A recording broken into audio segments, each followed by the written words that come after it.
YCP ప్రధాన కార్యదర్శి Sajjala Ramakrishna Reddy vote హక్కు వినియోగించుకున్నారు. కాజా పోలింగ్ బూత్ లో ఆయన కుటుంబ సభ్యులతో కలిసి ఓటేశారు. ఓటు చాలా విలువైందన్న సజ్జల ఉదయం నుంచే పెద్ద సంఖ్యలో ఓటర్లు పోలింగ్ స్టేషన్ల వద్ద బారులు తీరడం చాలా ఆనందం కలిగిస్తోందన్నారు.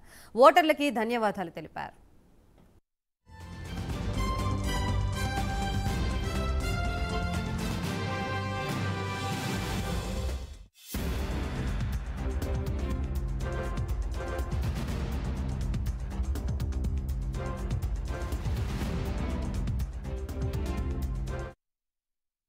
బాగుంది. పొద్దున్నే ఇంత ఫస్ట్ అవర్లోని ఇంత టర్న్అవుట్ ఇంతమంది రావడం అనేది శుభసూచకం.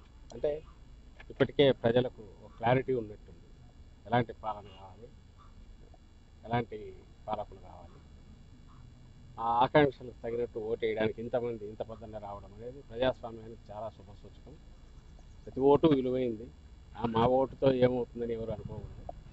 ప్రతి ఒక్కరూ ఖచ్చితంగా వచ్చి ఎవరు ఏ నిర్ణయం తీసుకుంటే దాని ప్రకారం వేసుకోవడానికి, ఓటు వేయడానికి, వాళ్ళకి కావాల్సిన వాళ్ళ ఆకాంక్షలకు తగినట్టు ఎవరైతే బాగుంటుంది అని తమ నిర్ణయం ఏంది చెప్పడానికి ఇలాంటి అవకాశం మళ్ళీ రాదు. అందరూ తమ ఓటు హక్కు ఉపయోగించుకోవాలి. ఖచ్చితంగా మంచి పాలనకు కొనసాగింపు ఇది ఇవ్వాలని ఆకాంక్ష. అంటే ఎయిర్పోర్ట్లో ఎలా ఉన్నాయి సార్? ఏర్పాట్లు చాలా బాగున్నాయి. అందరూ కోఆపరేటివ్గా ఉన్నారు, బాగున్నారు. అండ్ వాళ్ళకి సంబంధించినంత వరకు ఇవి ఎంత ప్రశాంతంగా జరిగితే అంత మంచిది. ప్రశాంతంగా జరగాలి, ఎలాంటివి ఉండకూడదు. ప్రజలు తమ ఆకాంక్ష పోయినట్టు వాళ్ళు ఓటు వేసే వాతావరణం ఉండాలి. మా వైపు నుంచి దానికి పూర్తి సహకారం అందిస్తున్నాం. మా కార్యకర్తలు కూడా సంయమనంతో ప్రశాంతంగా ఉన్నారు. ఎలాంటి ఎక్కడ రెచ్చగొట్టేదేమో